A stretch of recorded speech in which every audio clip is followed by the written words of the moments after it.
Welcome to Second Listen Saturday on the Parenting Roundabout podcast, where we share some fun moments from a past episode for your weekend listening pleasure. Look for new episodes every Monday through Friday. Today's obsession is concerts and kids going to concerts. So somewhat inspired by the fact that my son works for the big football stadium in town, and there was a concert there featuring a group called BTS that I had never heard of before, and now everywhere I turn, I see news about them, and people are mentioning them without me even saying anything. So apparently they're a bit of a thing, a Korean pop group, and this was the first.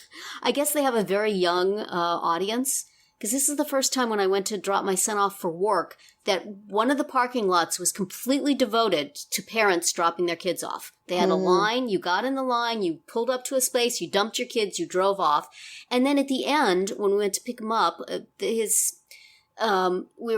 getting off early, so we were picking him up while the concert was still going on. And they had whole parking lots devoted to parents sitting in their cars waiting for their kids.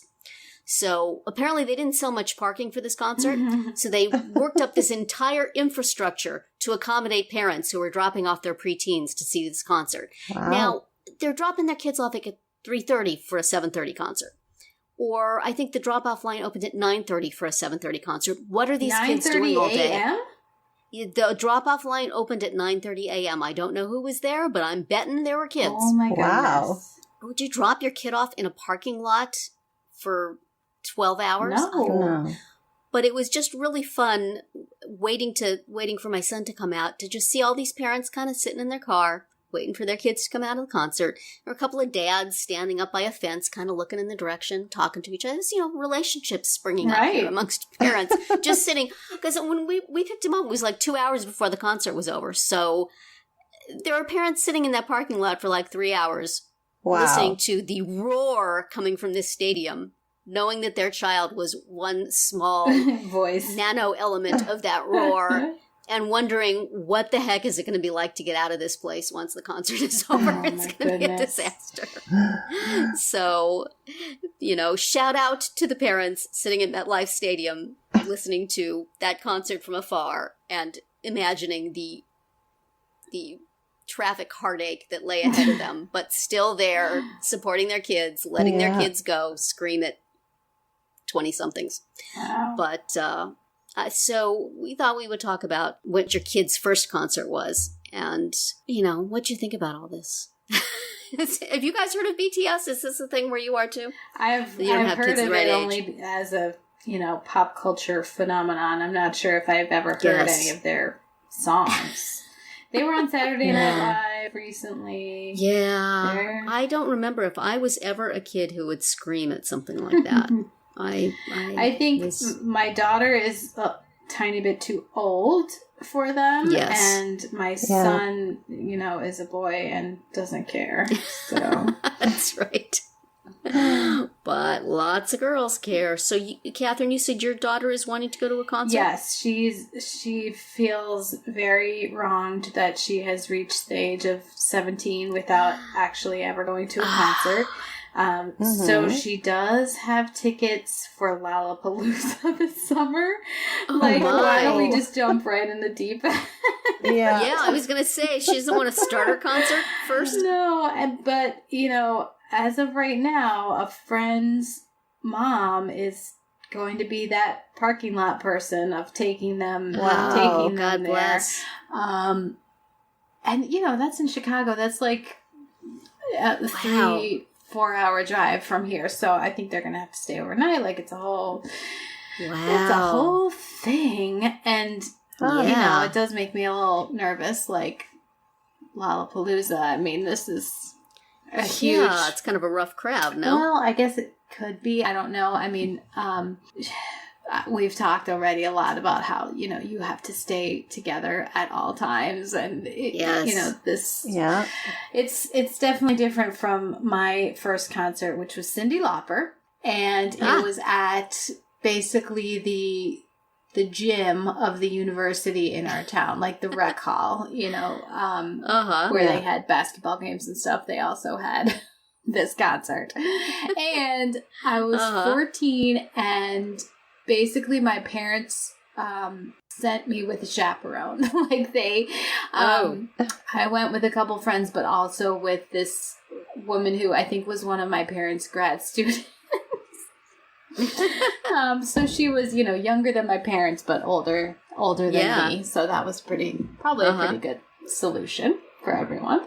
Yeah. Yeah. I don't remember my first concert, but I know my daughter's first concert was going to see Aaron Carter. Oh, yeah. When he was a thing. And so I think I've talked about it on this podcast before, but we had lawn seating. So, we were sitting on a blanket on some grass, and she was just, even at that distance, completely freaked out by the volume. Mm-hmm. And so it was like one of the only times she ever sat on my lap and let me, kind of hug her in public because she was freaked out. Yeah. But so that was interesting. That was another one where you just look at all these kids being so completely gaga over this person jumping around on stage. And, she was interested in him, but not that crazy. Right. And then I took my son to a Miranda Cosgrove concert because he was, really into her, still has pictures of her up on his wall, which he is outgrown but doesn't want to take down. Right. So I took him and his buddy to that concert, and I didn't expect it to really be much, but just anything that's of interest to really young kids is just intense in a way that adult concerts really aren't so much. Just the adulation. Right. At such a fever pitch. There was some kid who was like a YouTube sensation. I can't even remember what his name was now, but just like a young teenage kid who was, famous from YouTube, and the girls were practically throwing their panties at him. So it's like, wow. It always strikes me, as it did with this BTS thing, just to be so into something so young. And, my son was mostly just overwhelmed by the volume. So it's like, clearly my kids are never going to be concert goers. They're like, yeah, that was loud. Let's not do that again. So now my son is working at one, but still he's getting paid to be there. Now he has to go there for his job. I really felt bad sending him back the second day because it was we were standing in the parking lot quite a distance away, and there was just this roar coming from the stadium, and it wasn't the sound of the amplified voices of the band members. Right. It was the sound of teenage girls losing their bleep. So, wow. I don't know. Have you had a concert experience with your kids? Well, I guess your son is a concert giver. He pretty much is. Concerts are one of my family's favorite pastimes. So my kids have been to many concerts over the years with my husband and I, and it's kind of like a family outing. And, so the kids were very young when we started taking them to concerts, and of course my son plays in a band, so he's so it's actually a big part of our lives. And now my daughter is at the point where she goes to concerts on her own with her friends, and they drive into LA to go to concerts. Wow. So so she'll, so it's nothing for her to get in the car with her friends and drive into LA for the evening and go to a concert and then drive home at 3 a.m. Yeah. Isn't my favorite thing to do, is to wait up till then. But I like the fact that she, it's a positive outlet. I mean, it's a thing to do. It's fun. I didn't go to my first concert until I was in I think it was my first concert was when I was 18, and I saw Billy Joel in Sydney, Australia. And I do remember women throwing bras. Yeah, gosh. And I kind of think it's a neat opportunity because we live so close to such a large area where most artists come and play. So, so it definitely is a big aspect.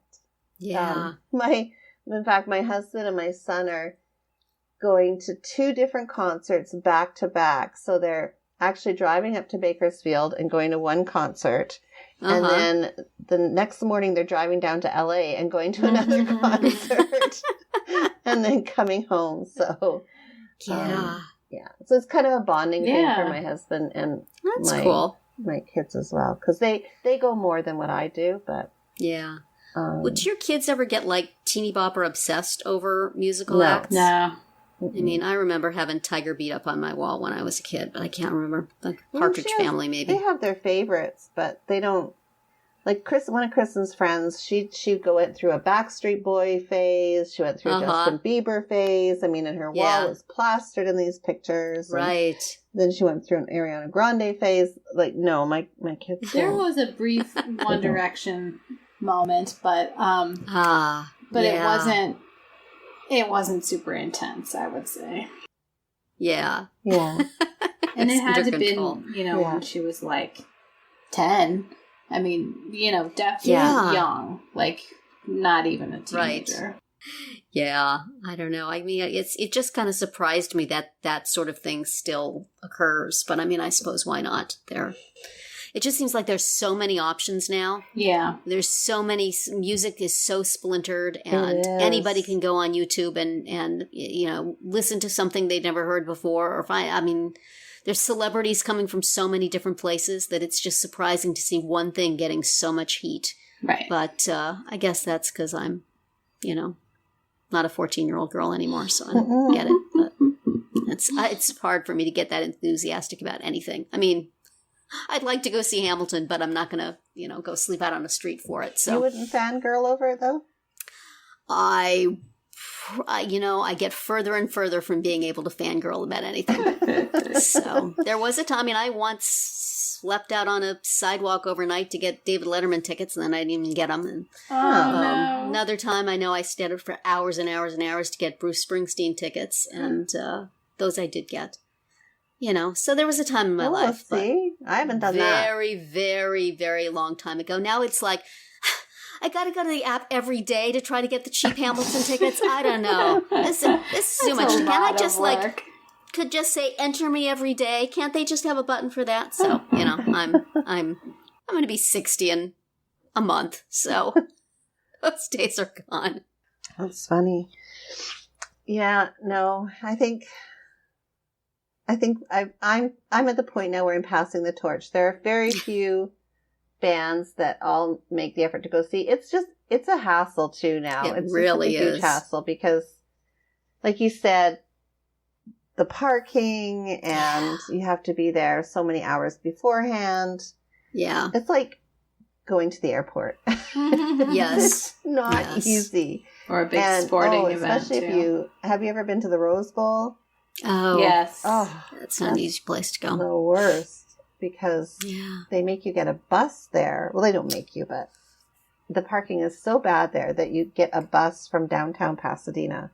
Oh, wow. And you take it up to the bowl. Oh, I'm thinking of the Hollywood Bowl, not the Rose Bowl, but yes. Yeah. The Hollywood Bowl is just as bad. Yeah. When I went there, they had a whole parking lot and lineup area just for all the lifts. Yeah. Yeah, they do that at the stadium to encourage that, which is good. Yeah. Yeah, and the inconvenience, and also just, I think I've talked about this before, but the cost of it just ruins stuff for me. Mm-hmm. It's like, if it costs over a certain amount, I'm never going to enjoy it enough to stop thinking about how expensive it was, and that's not fair to the thing, so I'll just stay home and watch things on my computer. It'll be fine.